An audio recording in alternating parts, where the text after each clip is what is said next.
días, que el Señor les continúe bendiciendo a todos. Damos las gracias a Dios por permitirnos una vez más hablar de su palabra.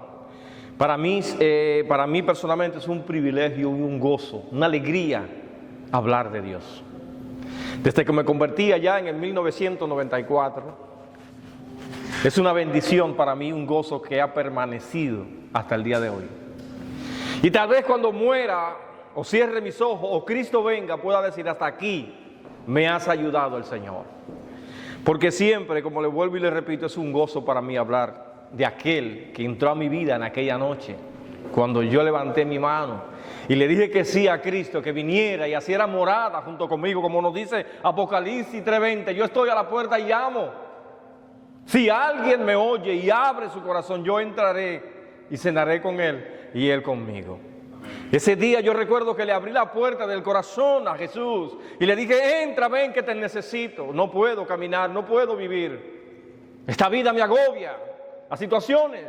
Y recuerdo que fue el día más maravilloso para mí. Amén. Amén. Así que en esta vez vamos a hablar de lo que es vivir, ser luz en Cristo Jesús. Y eso es algo maravilloso. Mientras leía estos pasajes, yo me veía reflejado y miraba hacia atrás y veía cuántas cosas ha cambiado Dios en mi vida a través de los años. Porque esto es un proceso, que esto no es de la noche a la mañana. Esto es un proceso continuo, buscando al Señor en oración y en la lectura de la palabra de Dios. Amén. Y en esta ocasión nos toca hablar de este punto que nos habla, vivir en la luz. Y en el libro de los Efesios, como hemos estado hablando y estudiando este libro, un libro maravilloso que para mí ha sido de mucha bendición estudiar este libro. Este libro ha cambiado parte de la perspectiva que tenía acerca de lo que era vivir. Porque muchas veces nosotros creemos que lo sabemos todo. Y este libro de la Biblia es algo que va de progreso en progreso. Mientras nosotros más aprendemos de ella, más conocimiento nos trae a nuestras vidas. En el libro de los Efesios, en el capítulo 5, a la altura del verso 8 al 14, vamos a estar leyendo y dando unos enfoques sobre lo que el apóstol Pablo nos enseña en esta lectura. Dice el apóstol Pablo: porque en otros tiempos erais tinieblas, mas ahora soy luz en el Señor. Andad como hijos de luz, porque el fruto del Espíritu es en toda bondad, justicia y verdad, comprobando lo que es agradable al Señor, y no participéis en las obras infructuosas de las tinieblas, sino más bien reprendedla, porque gozoso es aún hablar de lo que ellos hacen en secreto. Mas todas las cosas, cuando son puestas en evidencia por la luz, son hechas manifiestas, porque la luz lo refleja, lo manifiesta todo, por lo cual dice: despiértate tú que duermes, y levántate de entre los muertos, y te alumbrará Cristo. Amén. Estos versos que hemos leído, 6 versículos, bien fuertes, son un poco incómodos, un tema muy incómodo para mí. Le voy a decir el por qué. Porque expresan grandes verdades que no son tan fáciles de transmitir. Porque son verdades incómodas. Y siempre he dicho que hay personas que no tienen la capacidad de escuchar la verdad. Hay personas que no están capacitadas para escuchar la verdad. Hay personas que cuando usted le dice la verdad la tiene de frente. El mismo proverbio nos lo dice: amonesta al necio y te encontrará un enemigo. Recuerdo la película de Al Pacino, El abogado del diablo, que le dice al protagonista que qué es la verdad. Y él le contesta: tú no querrás saber lo que es la verdad. No tienes la capacidad y no sabrás qué hacer con ella. Hay muchas cosas que nos confrontan bien fuerte a nosotros, que muchas veces no sabemos qué hacer. Y este pasaje nos muestra aquí verdaderamente, nos revela una gran verdad que nos confrontan directamente a nuestro ser. Así que no me culpen a mí, porque al primero que me dio duro fue a mí. Al primero que me confrontó fue a mí. Así que estas verdades son escritas para eso mismo, para confrontarnos a nosotros mismos, para evaluarnos, para que nosotros nos sentemos y meditemos. Para eso es que está escrita la palabra, porque como les digo, la Biblia es la instrucción, es el manual de Dios para el ser humano. Amén. Como nuestro hermano nos hablaba el domingo pasado a través de este libro, hemos venido hablando sobre nuestras vidas delante de Dios y de los demás. De nuestras vidas delante de Dios y delante de los demás. Y el apóstol Pablo nos indica que debemos imitar a Dios y que andemos en amor. Esta palabra amor se nos menciona mucho en este libro, resaltando la importancia del amor en nuestro corazón. En los versículos anteriores el apóstol nos habla de imitar a Dios, como veíamos la semana pasada, a la manera de la que Cristo los hizo. Y nos manda de una manera imperativa a dejar cosas que no les convienen a nosotros, los santos. Aquellas personas que han entregado totalmente su vida a Cristo y que deben reflejar el carácter y la conducta de Cristo. En los versículos siguientes nos habla de la manera que éramos antes y lo que ahora debemos ser. O sea, Él nos representa un antes y un después. Un antes y un después. Esto era yo, pero ahora, después de haber entregado mi vida a Cristo, ¿qué debe haber? Debe haber un cambio en nuestras vidas. Debe haber un antes. Yo era así, pero ahora Cristo ha cambiado mi vida. Lo vemos básicamente en el apóstol Pablo. ¿Quién era el apóstol Pablo? El apóstol Pablo era un hombre tremendo y un hombre amador a su ley. Un hombre que perseguía cuando esta secta se levantó con la predicación de un nuevo rey, de un nuevo salvador. Se levantó y fue tremendo, pero hasta que tuvo el encuentro con Cristo. Y en las Escrituras, en el Nuevo Testamento, usted ve que todas las personas que han tenido un encuentro con Cristo son cambiadas.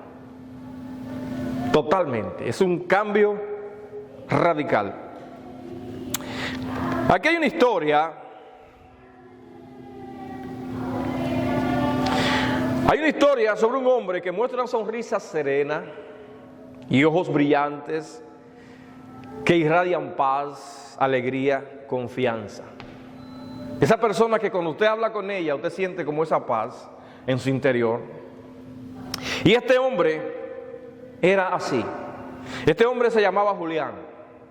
Un hombre sereno, tranquilo, versátil, amoroso, confiable. Pero si usted lo hubiera conocido antes, ¿verdad? Tiempos atrás, había visto un hombre completamente diferente. Julián era un especialista en el arte de la vida nocturna. Sus días estaban llenos de excesos, promesas vacías y la búsqueda constante de placeres efímeros, pasajeros. El alcohol y las malas decisiones eran sus compañeros inseparables. Su corazón se había endurecido, envuelto en una capa de cinismo y desesperanza. Vivía en una oscuridad autoimpuesta. Una de la luz de la mañana, cuando venía, solo le traía el reflejo de la resaca del día anterior, los dolores, el resentimiento, la culpa. Todo eso era su vida.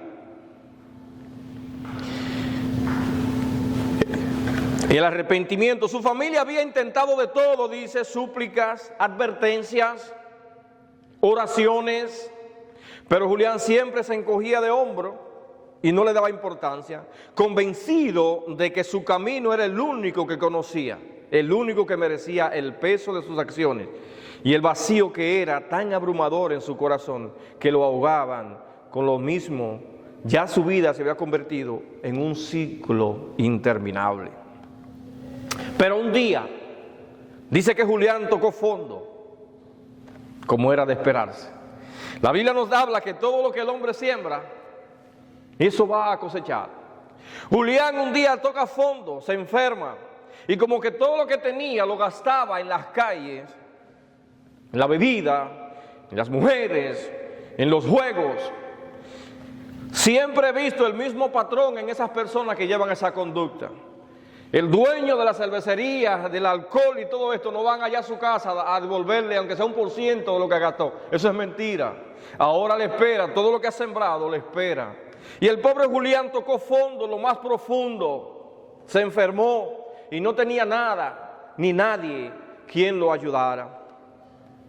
Fue lo más bajo que pudo tocar un hombre que entregó su vida a sus malas decisiones de no escuchar los consejos ni considerar a los demás.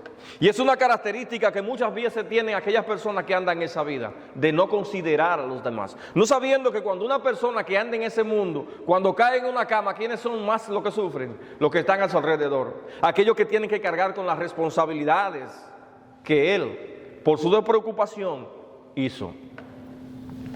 Pero enfermo y sin tener ni un centavo, como era de esperarse, sin tener a nadie, en una noche tan oscura, sintió un vacío tan fuerte y se dio cuenta de su actitud y sus decisiones que había tomado en la vida. Al encontrarse sin nada, sin recursos, sin familia, acabado y sin fuerza, se dio cuenta que hasta su dignidad la había perdido. Y fue en una noche de dolor y desesperación cuando escuchó la voz de su madre,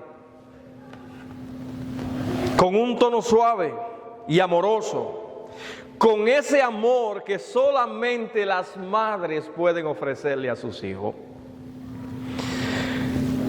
En su momento escuchó ese susurro de esa voz, de esa madre, que le decía a sus oídos y a su ser más profundo: solo Jesús puede ayudarte, clama a Él.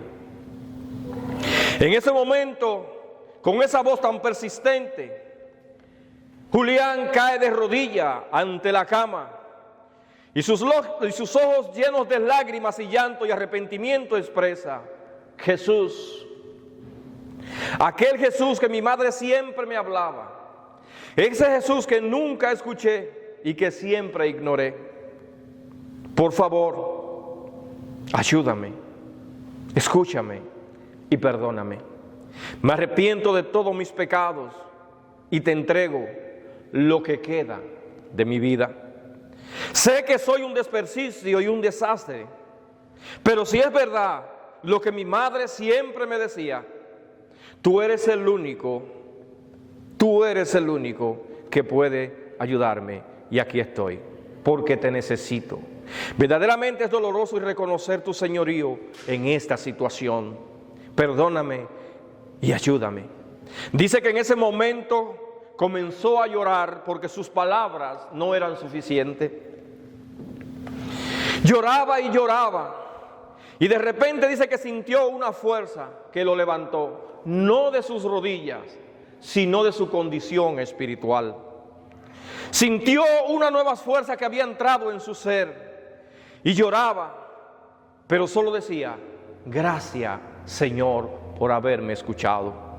Gracias, Señor. Ese fue el inicio de una nueva vida. Y esto no fue un cambio instantáneo, sino un proceso gradual. Al principio se sentía extraño. La tentación al alcohol y a la vida lo seguía llamando, tocando a sus puertas, pero él sentía una fuerza en su interior que le separaba y decía: no, porque ya debo de ser una persona diferente.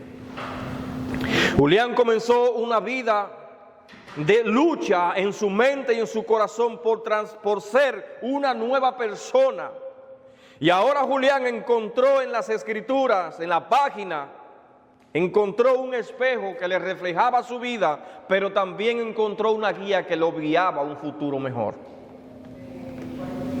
Ahora Julián está lleno de amor y comprensión hacia los demás.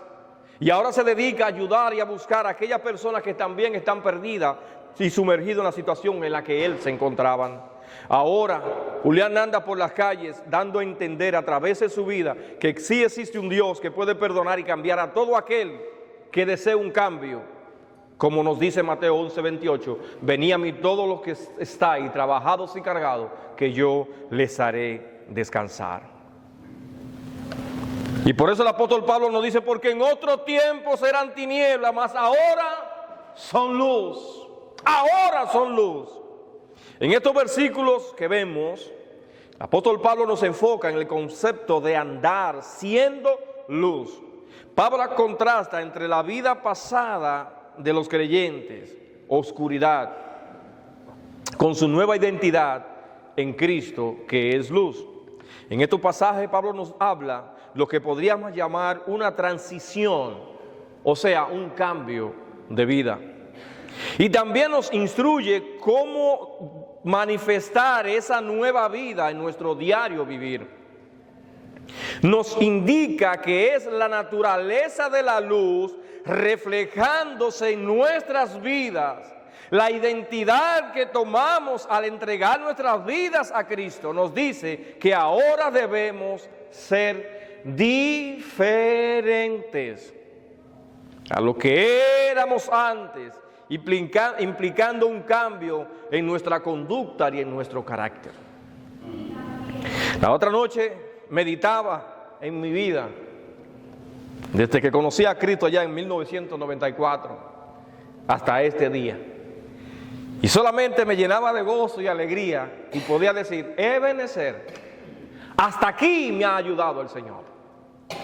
Porque ha sido muchos los procesos, ha sido muchas la batalla, han sido muchas las lágrimas, han sido muchas el hambre, los sueños, pero hasta aquí Dios ha moldeado mi carácter y ahora mi mente es diferente a la que era antes.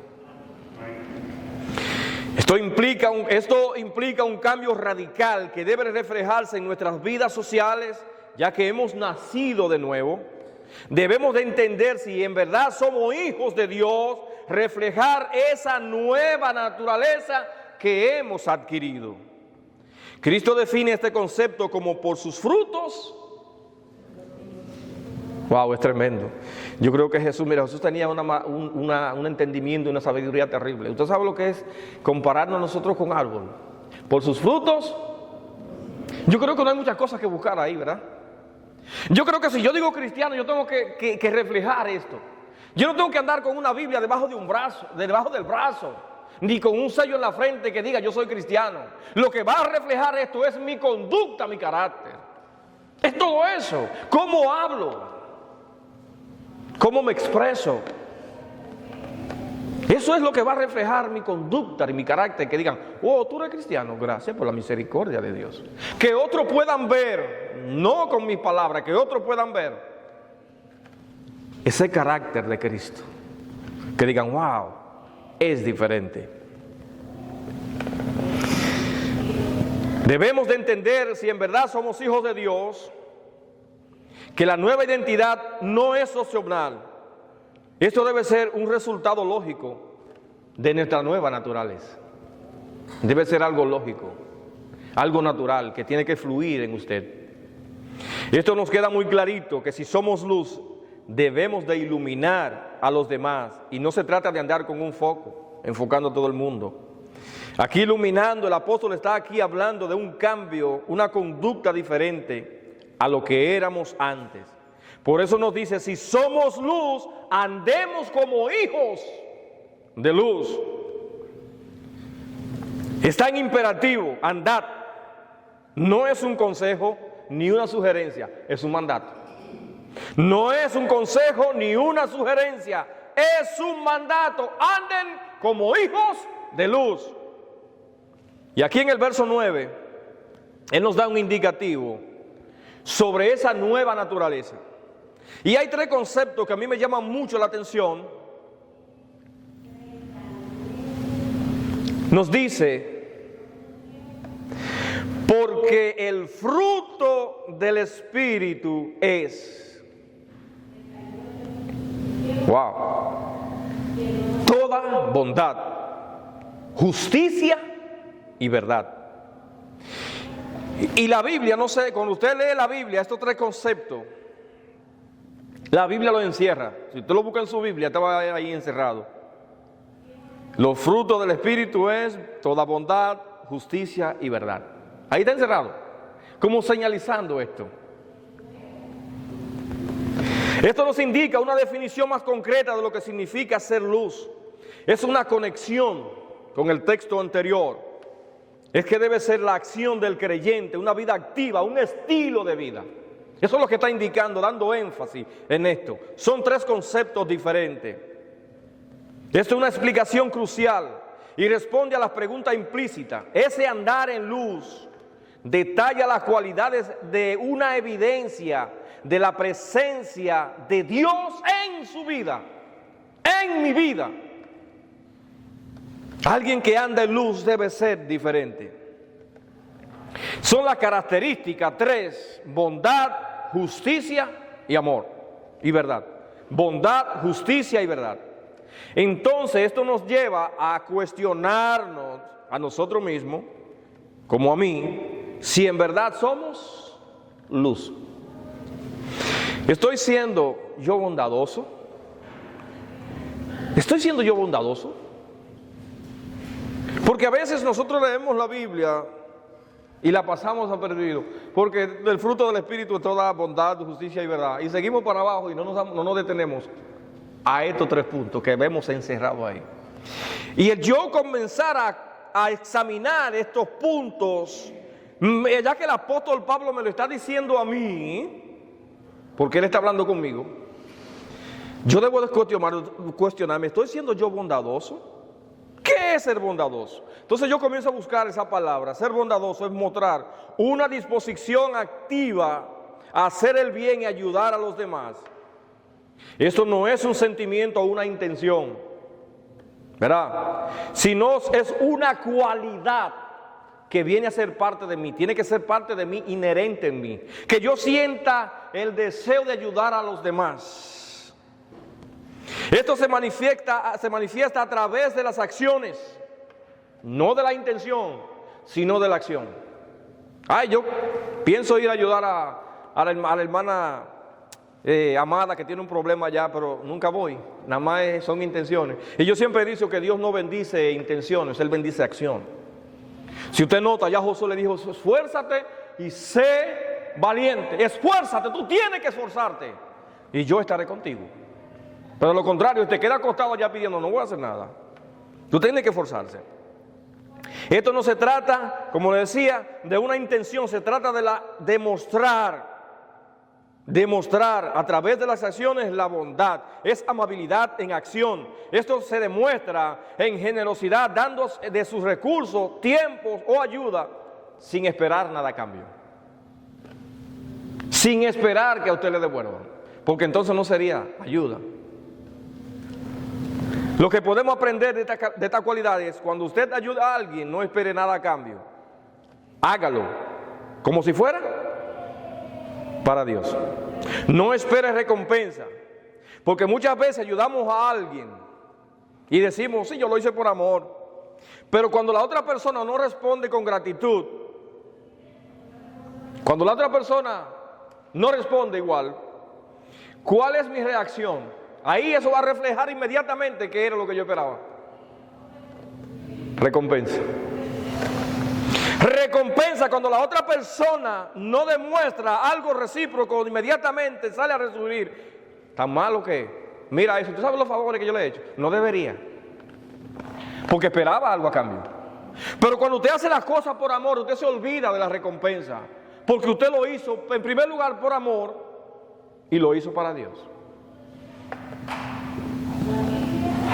De lo contrario, si yo no esperaba esto, la recompensa, no me hubiera sentido mal cuando esa persona no fue, ¿verdad?, consecuente conmigo.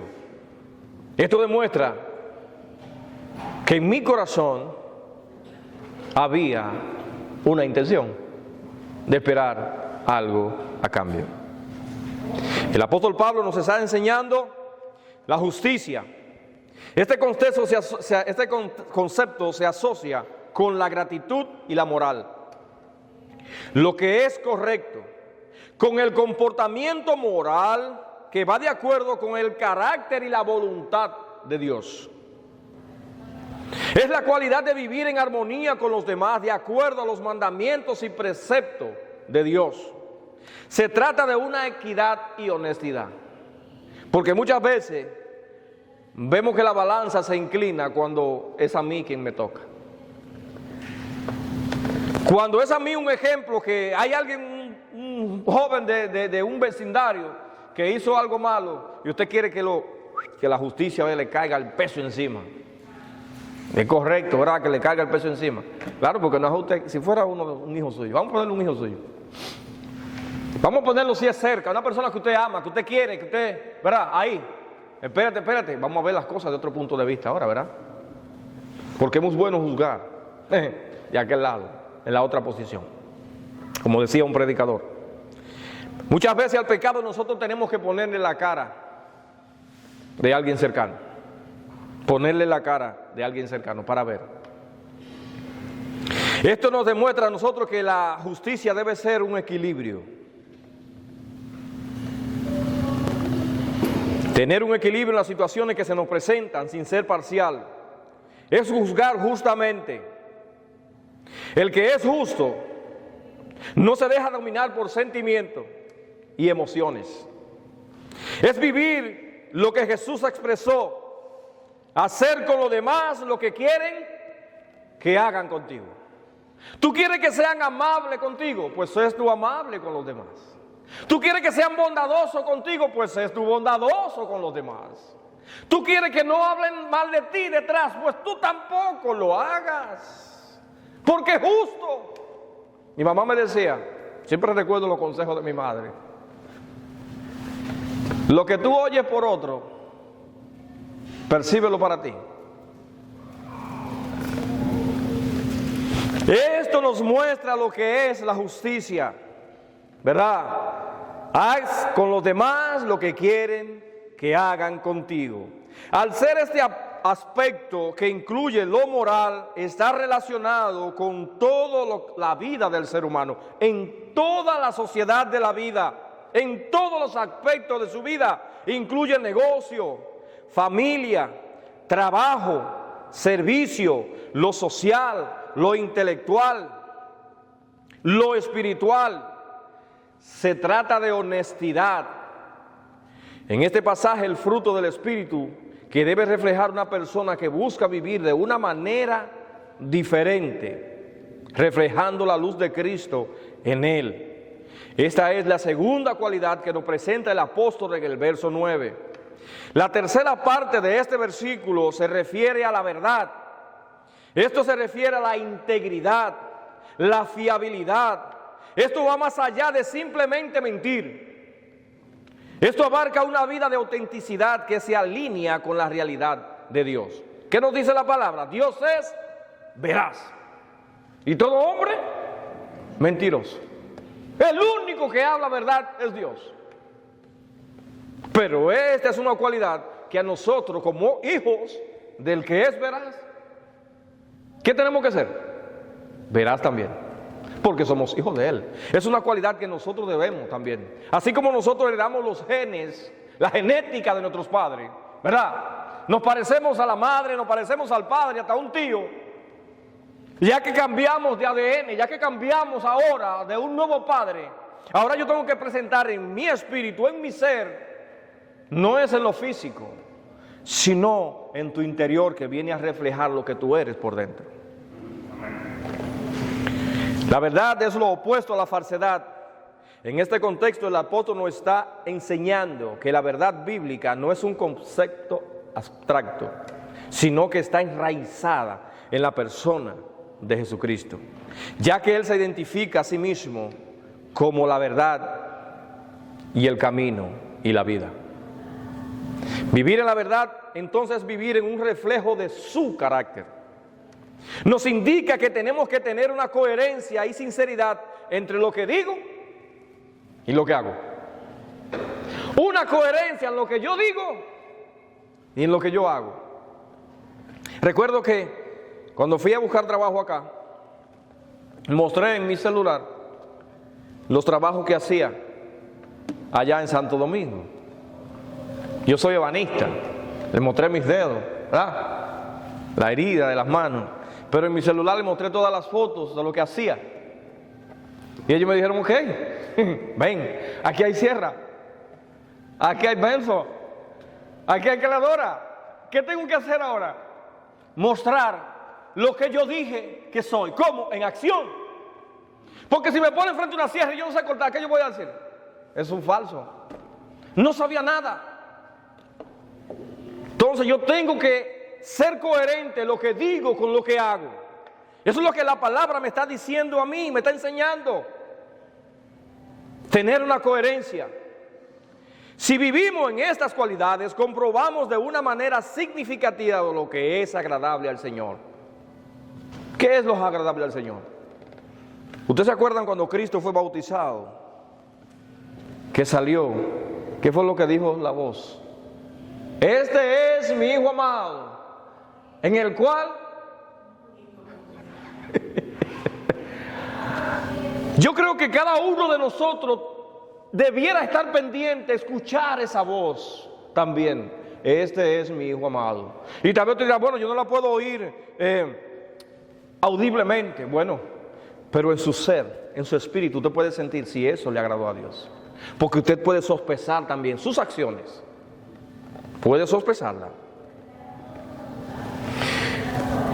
Lo experimentamos en nuestra vida personal cuando en nuestro ser sentimos que estamos agradando a Dios con lo que hacemos.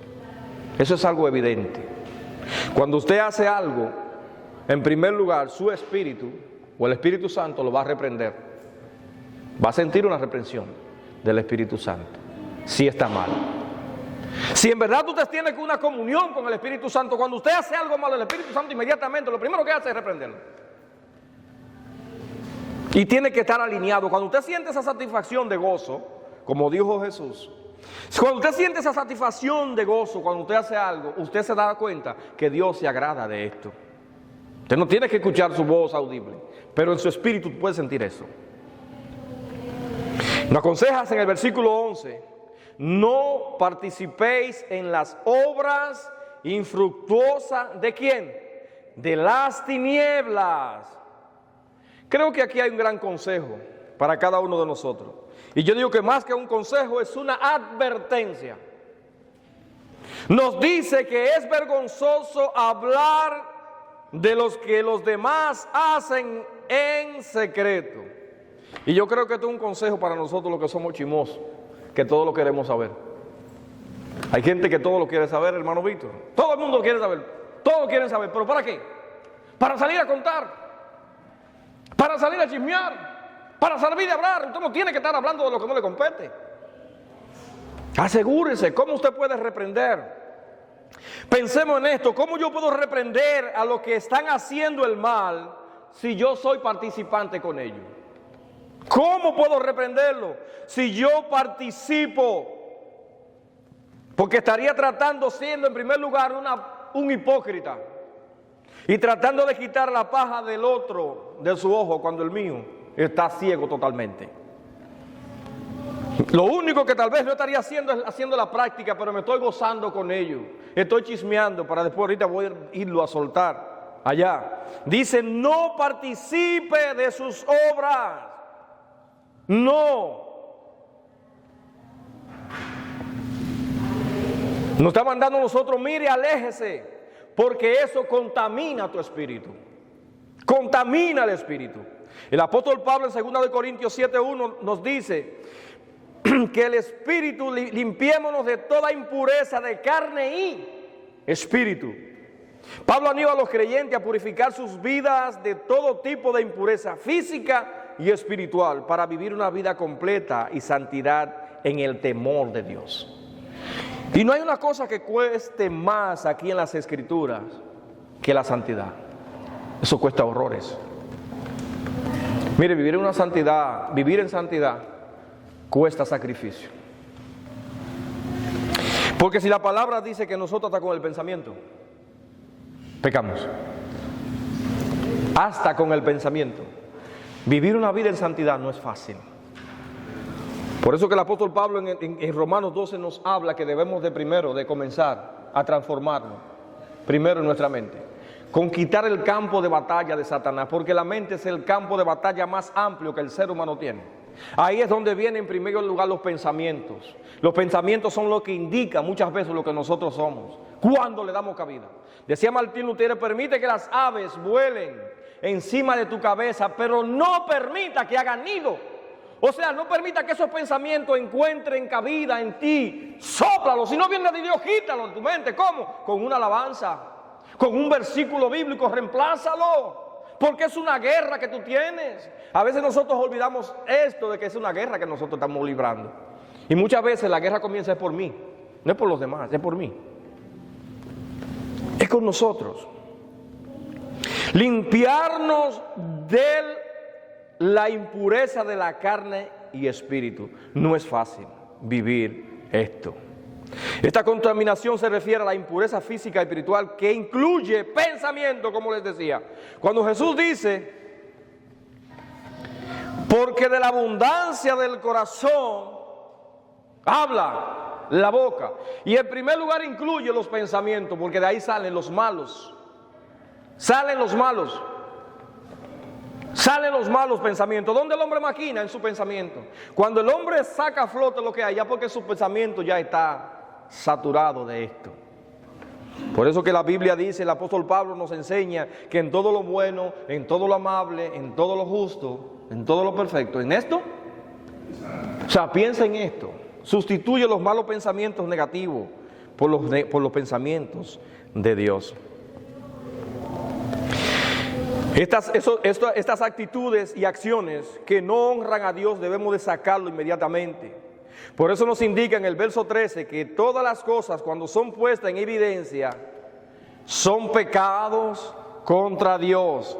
Y en primera de Timoteo 5:22 nos dice: no participes en pecados ajenos. Y es tan fácil nosotros como cristianos muchas veces participar en pecados ajenos. Es fácil. ¿Cómo se hace esto? Bueno, en primer lugar, usted sabiendo que usted tiene que reprender esas acciones y usted participa con ellos. Y muchas veces hasta sentarte con ellos, calcular, usted no puede. Usted es una persona santa, una persona que debe reflejar la verdad de Dios en su vida. Usted tiene que alejarse de esto. Consérvate puro, le dice Pablo a Timoteo, consérvate puro, trata de no contaminarte. Porque yo decía, es tan fácil nosotros contaminarnos. Es fácil nosotros contaminarnos. Porque yo puedo pasar una semana de ayuno, podemos hacer, una semana de ayuno. Ayunando, metido con Dios, buscando la presencia de Dios, en la lectura de la palabra. Óyeme, yo salgo de ahí lleno de la presencia de Dios. Wow, me siento. Pero inmediatamente que yo participo con alguien que está en pecado, ¿usted cree que esa persona se va a santificar? Yo soy el que me voy a contaminar. Por eso nos dice, consérvate puro. Soy yo quien tengo que conservarme puro, apartarme de esa situación. Y el apóstol Pablo es muy enfático en esto. Dice que la luz lo manifiesta todo. La luz de Dios representa la verdad. Y que el juicio divino revela la verdadera naturaleza de todas las cosas, incluyendo las acciones más ocultas que nosotros tenemos en nuestro corazón. Los pecados y las tinieblas, haciéndolos visibles y confrontándolos con su realidad. Esta exposición a la luz puede revelar lo más íntimo de nuestro ser, nuestro pensamiento más oscuro. Por eso el apóstol Pablo nos invita a nosotros a examinarnos a nosotros mismos en 2 de Corintios 13:5. Nos manda a examinarse ustedes mismos, es que ustedes no se conocen.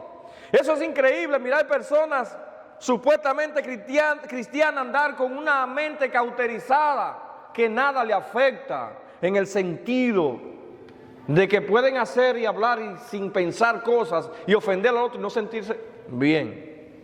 Es una mente cauterizada. Y el apóstol Pablo nos dice, examínense a ustedes mismos. Esto significa que debemos evaluarnos y revisar en nuestro corazón, nuestras vidas, no ocultar las cosas. Una mente cauterizada, ser auténtico delante de Dios. No sentir el pecado. Y muchas veces nosotros vamos delante de la presencia de Dios, a muchas veces ofendiendo a un hermano, a una hermana, por ejemplo, hiriéndolo con palabras o con un malo pensamiento, y vamos a la presencia de Dios: Señor, ayúdame, mira a mis hijos, mira a mí esto, mira a lo otro, y así sucesivamente. Le llenamos un calendario al Señor, y el Señor, me imagino allá en su escritorio, yo me imagino al Señor en su escritorio mirando y observando y diciendo y pensando, diciéndole a Gabriel: pero yo pensaba que ella me iba a hablar de la ofensa de esta mañana, de los malos pensamientos que tiene, de la mala conducta que está trazando. Yo pensaba que ella venía a arrepentirse y a buscarme a mí en oración, en búsqueda, pidiendo arrepentimiento por sí mismo. Yo pensaba que era esto, pero esto se queda en un segundo plano. Eso se llama una mente cauterizada. Cuando usted va a la presencia de Dios, lo primero tiene que decirle: Señor, perdóname.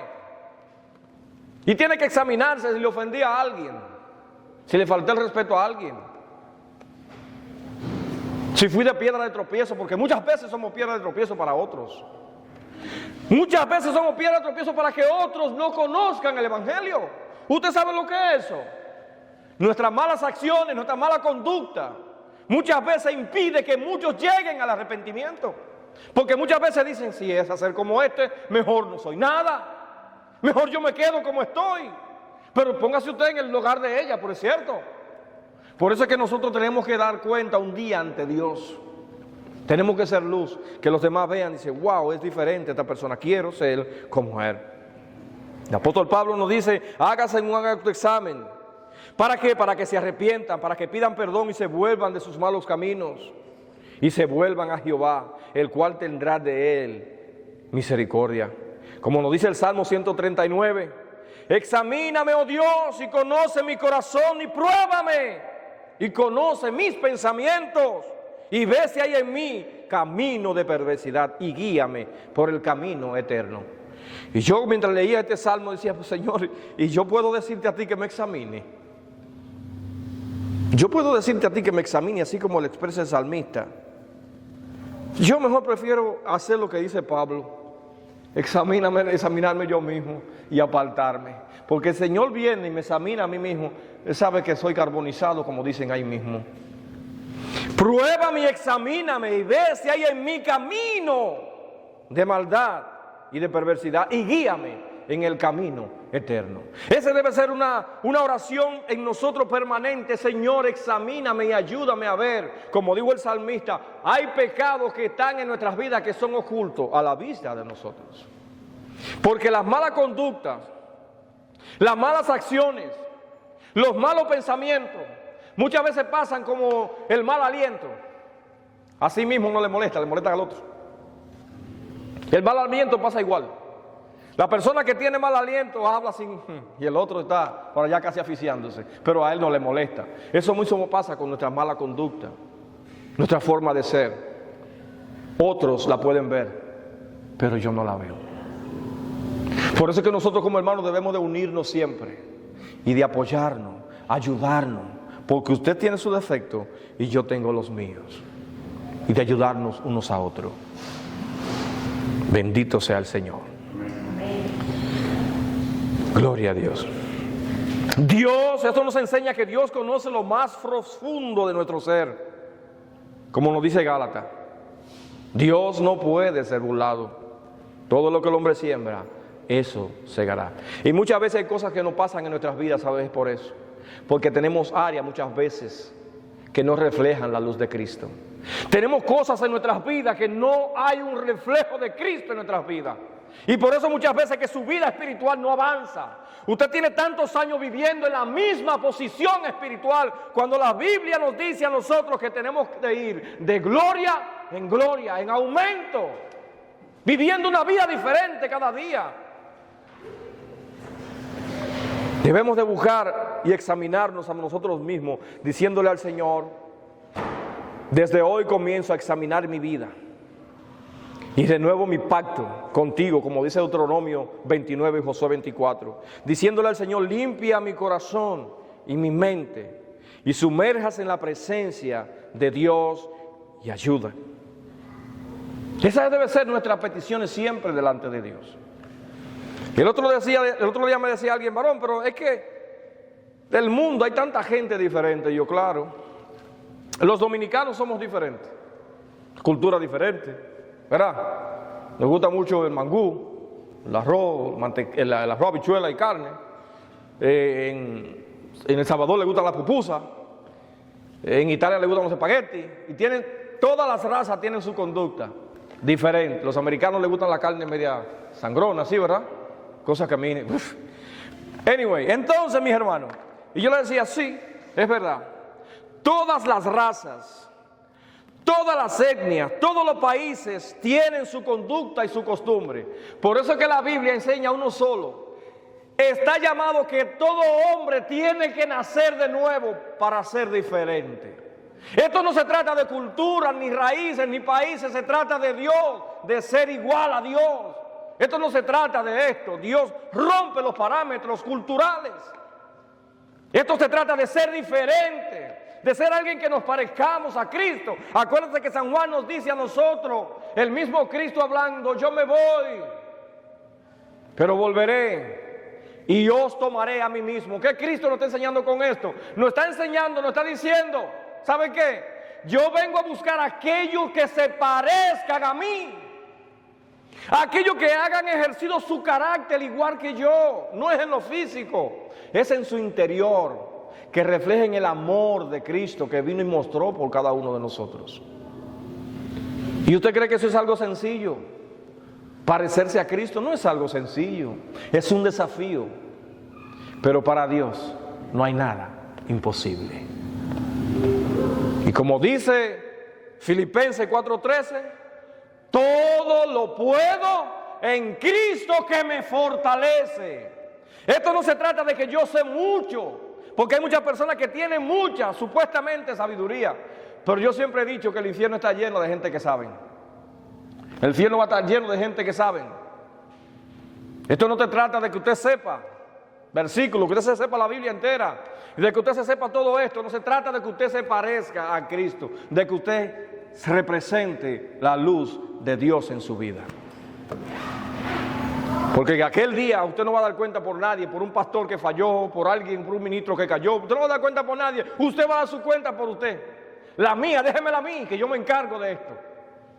Pero usted arregle su cuenta, su vida con Dios. Hoy es un día bueno de decirle al Señor, hoy hago un nuevo pacto. Ayúdame, Señor, a ser diferente. Quiero ser diferente, quiero servirte, Señor, quiero servirte en espíritu y en verdad.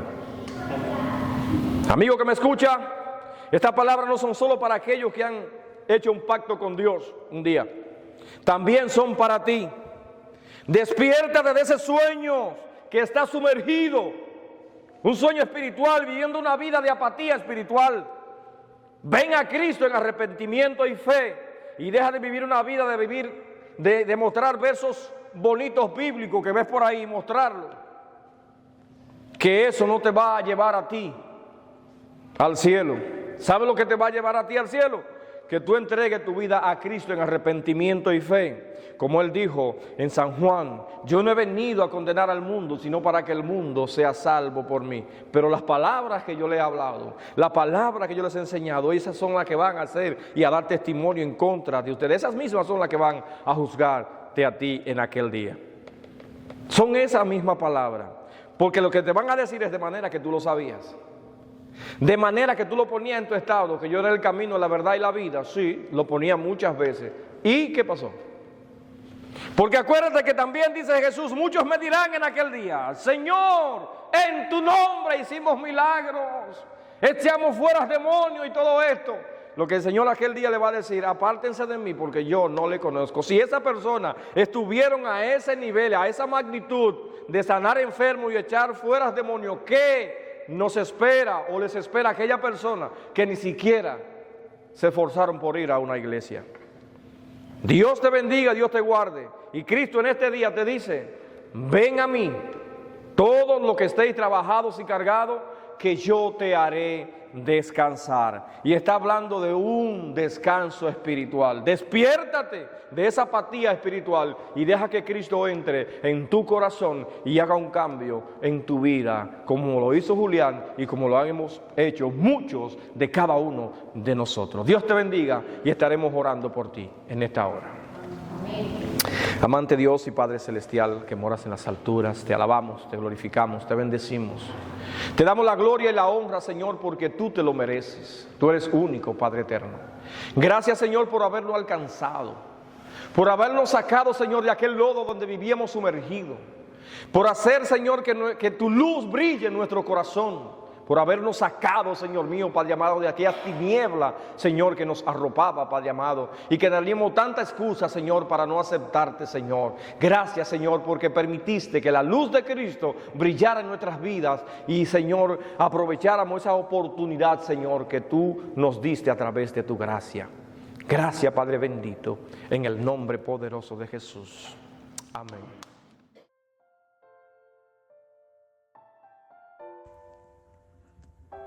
Agradecemos su atención. Nos gustaría conocerle y servirle.